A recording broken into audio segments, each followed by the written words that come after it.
word order.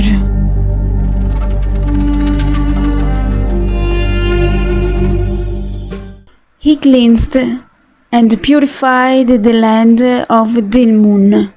He placed Nisikila in charge of it. He ate its fish, bestowed palms on the cultivated land, ate its dates.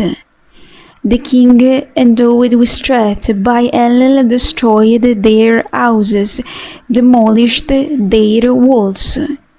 He brought their silver and lapis lazuli, their treasure, to Enlil, king of the lands, in Nibru. Enki presented animals to those who have no city, who have no houses, to the Martu nomads. After he had turned his gaze from there, after Father Enki had lifted his eyes across the Euphrates, he stood up full of lust like a rampant bull, lifted his penis, ejaculated, and filled the Tigris with flowing water. He was like a wild cow mowing for its young in the wild grass, its scorpion-infested cow pen. By lifting his penis, he brought a bridal gift. The Tigris rejoices in its heart like a great wild bull. When it was born, it brought water, flowing water indeed. Its wine will be sweet. It brought barley, malted barley indeed. The people will eat it. It filled the Ekur, the house of Enlil, with all sorts of things. Enlil was delighted with Enki, and Nibru was glad. The Lord put on the diadem as a sign of lordship. He put on the good crown as a sign of kingship, touching the ground on his left side. Plenty came forth out of the heart for him. Enki, the Lord of the Destinies, Enki, the King of the Abzu, placed in charge of all this him who holds a scepter in his right hand, him who with glorious mouth submits to verification the devouring force of the Tigris and the Euphrates, while prosperity pours forth from the palace like oil.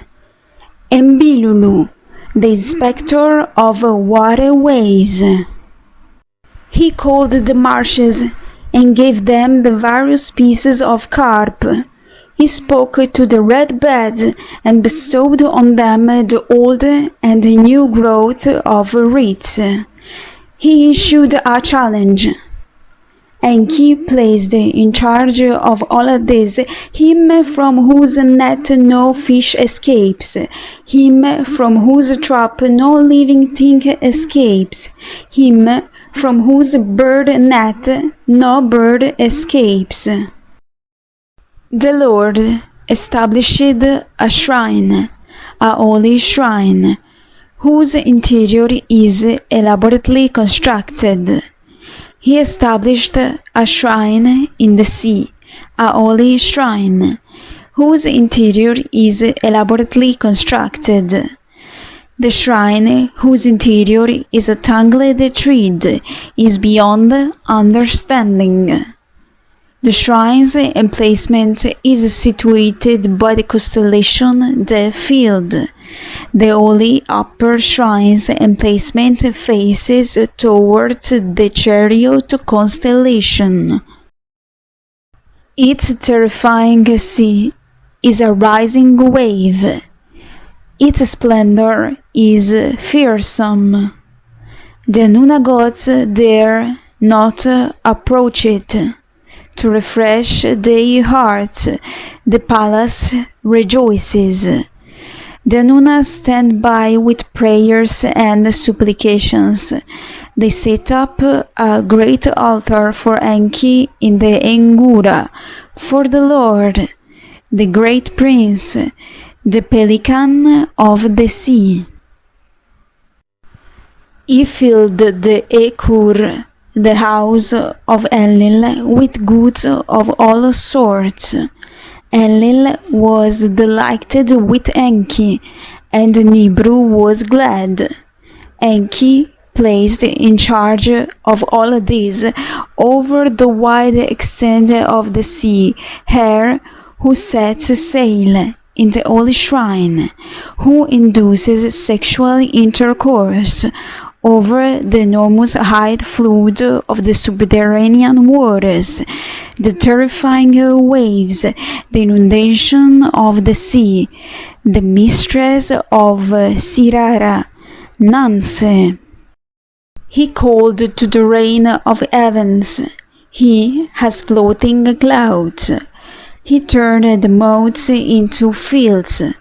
Enki placed in charge of all these him who rides on the great storms, who attacks with lightning bolts, the holy bar which blocks the entrance to the interior of heaven, the son of An, the canal inspector of heaven and earth, Iskur, the bringer of plenty, the son of An.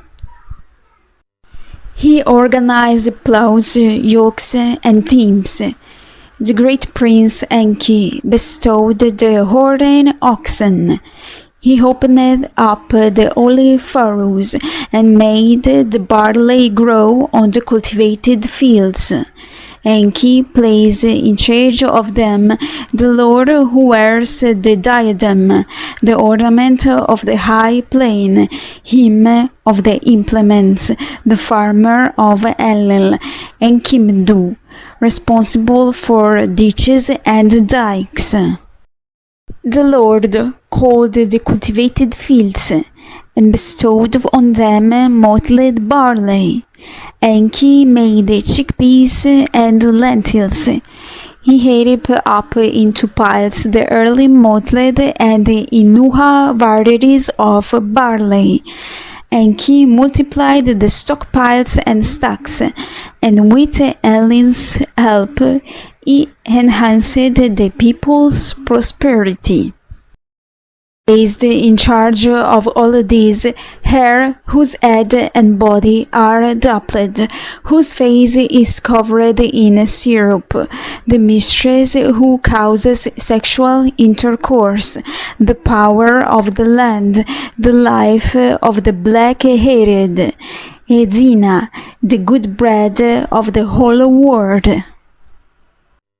The great prince fixed a string to the hoe and organized brick molds. Enki placed in charge of them him whose sharp-bladed hoe is a corpse-devouring snake, whose brick mold in place is a tidy stack of hulled grain for the use, kula, bricks in the land. He tied down the strings and coordinated them with the foundations, and with the power of the assembly he planned a house and performed the purification rituals. The great prince put down the foundations and laid the bricks. Enki placed in charge of all these him whose foundations once laid do not sag, whose good houses once built do not collapse, whose vaults reach up into the heart of the heavens like a rainbow. Muzdama, Enlil's master builder. He raised a holy crown over the upland plain. He fastened a lapis lazuli bird to the high plain, and made it wear a lapis lazuli head dress. He made this good place perfect with greenery in abundance. He multiplied the animals of the high plain to an appropriate degree. He multiplied the ibex and wild goats of the pastures, and made them copulate. Enki placed in charge of them the hero who is the crown of the high plain, who is the king of the countryside, the great lion of the high plain, the muscular, the ifty, the burly strength of Elil, Sakan, the king of the hills. He built the sheepfolds, carried out their cleaning, made the cowpens, bestowed on them the best fat and cream, and brought luxury to the gods' dining places.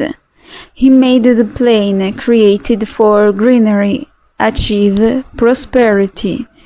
Enki placed in charge of all this the king, the good provider of Inanna, the friend of An, the beloved son-in-law of the youth Suen, the old spouse of Inanna, the mistress, the lady of the great powers who allows sexual intercourse in the open squares of Kulaba, Numuzid, Umsulgalana, the friend of An.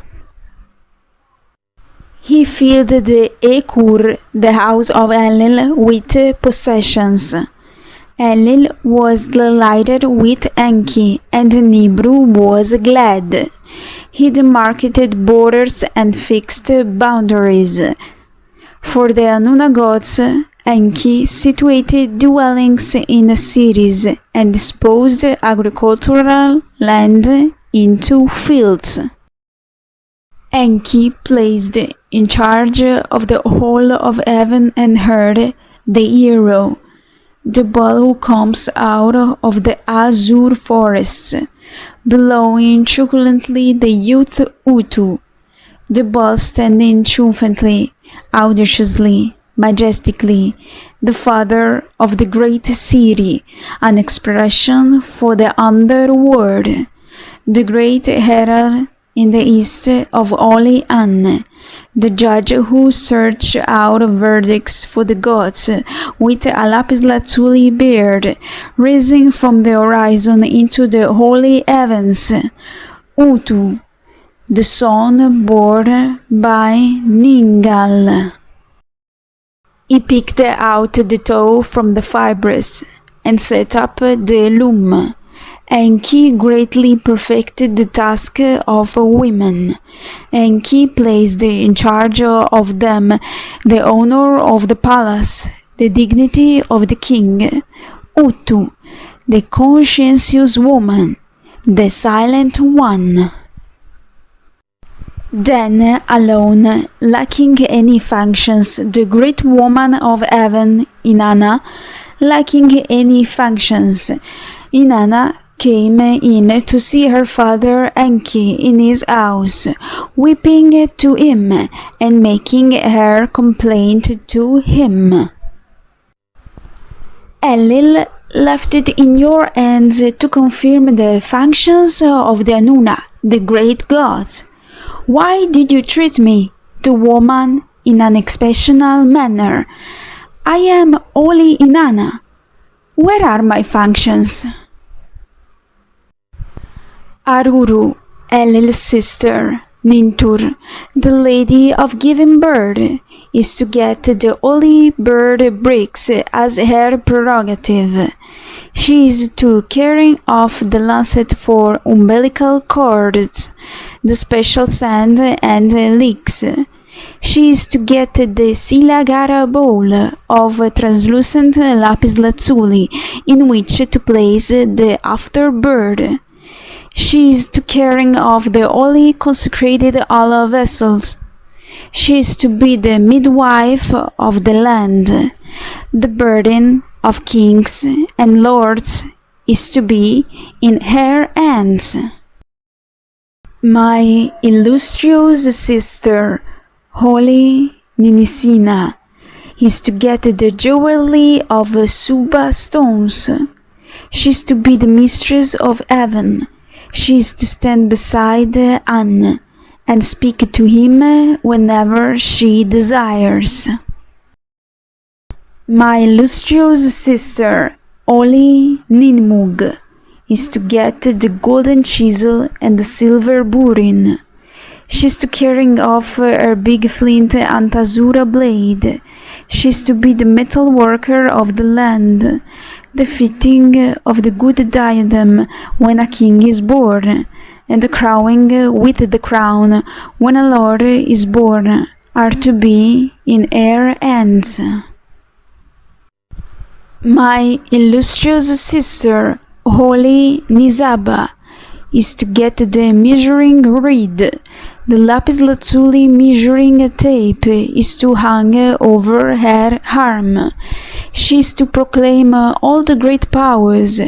She is to demarcate boundaries and mark borders. She is to be the scribe of the land.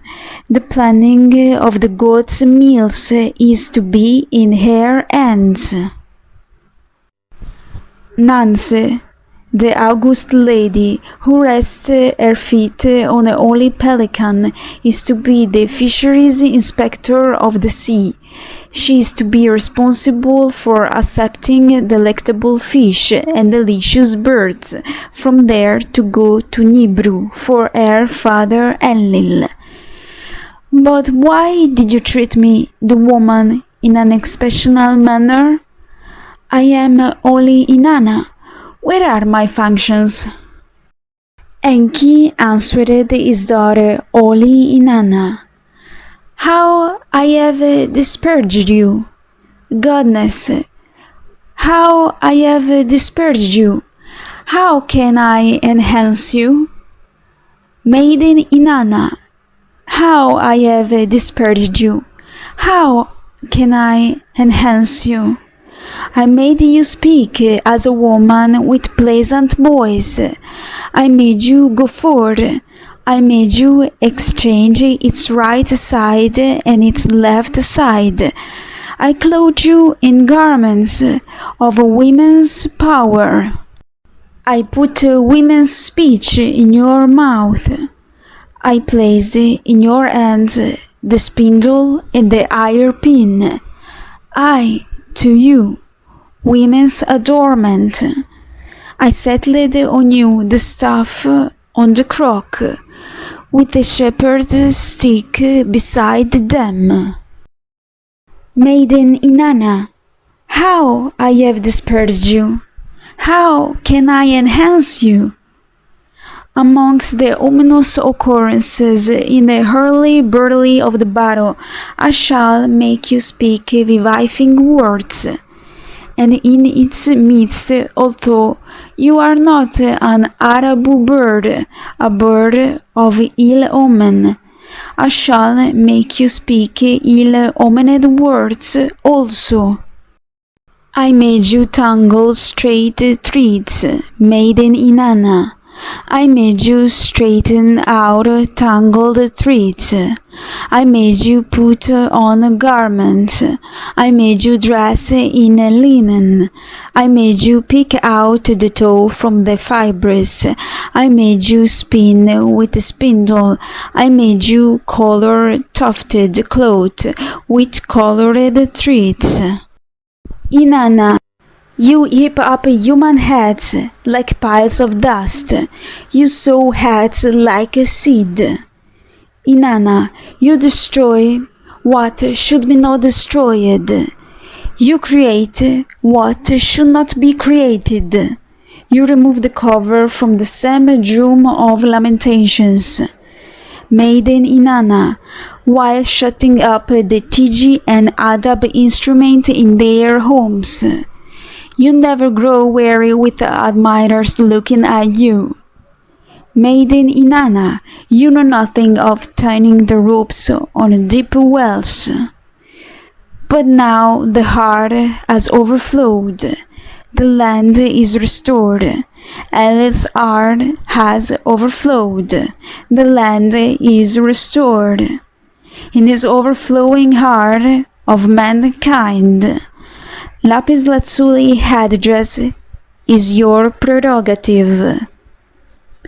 Praise be to Father Enki.